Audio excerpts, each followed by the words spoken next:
Blogging করার না অনেক ভালো দিকও আছে আবার খারাপ দিকও আছে। কোনটা আগে বলবো বলুন? যাই হোক, আসসালামু আলাইকুম, কেমন আছেন সবাই? আমরাও আলহামদুলিল্লাহ ভালো আছি, আরো ভালো থাকার চেষ্টা করছি। কেননা সিজন পরিবর্তনের কারণে বেশ কিছুদিন ধরে আমরা মোটামুটি সবাই অসুস্থ, ঠান্ডা জ্বর লেগেই আছে। যাই হোক, তার মধ্যেও যে বেঁচে আছি এটাই অনেক আলহামদুলিল্লাহ। এবার কাজের কথায় আসি, বলছিলাম যে ব্লগিং এর না অনেক খারাপ দিকও আছে আবার ভালো দিকও আছে। খারাপটাই আগে বলি, ভালোটা তুলে রাখি। খারাপ হচ্ছে আপনি যাই করবেন, যেখানে যাবেন, যাই রান্না বান্না করবেন, আপনার কিছু মানুষ মানে কাছের দূরের আত্মীয় স্বজন বন্ধু বান্ধব এরা সব সময় খালি খোঁচাখুচি করতে থাকে, একজন আরেকজনকে লাগায়। ধরেন কিছু একটা বললেন, সেগুলো গায়ে নিয়ে নেবে, মনে হয় যেন তাদেরকে বলেছি, কিন্তু ব্যাপারটা কিন্তু আসলে তা না। আবার ধরেন একজন আরেকজনের কানে লাগাবে, জানিস ও কি বলছে, বা দেখ এত রান্না বান্না করে নিশ্চয়ই অনেক টাকা খরচ করে, এইভাবে খায় সব টাকা পয়সা উড়ায়, এই হ্যান ত্যান, মানে বিভিন্ন ঝামেলা। আর আপনি যাই বলবেন, যাই রান্না করবেন, যাই ভিডিওতে দেখাবেন, অনেক চিন্তা ভাবনা হিসেব নিকেশ করে দিতে হয়। এবার আসি ভালো দিক।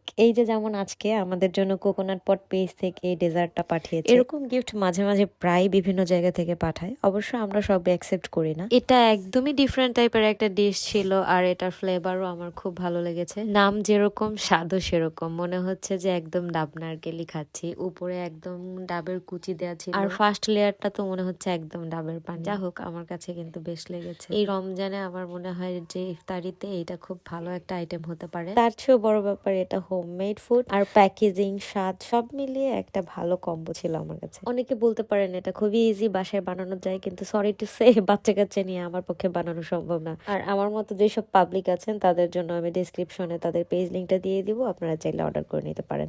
তো সবাই ভালো থাকবেন, ভালো রাখবেন, আল্লাহ হাফেজ। এটা তোমার বিসমিল্লাহ। কেমন? বিসমিল্লাহ। ভালো। কান কমন।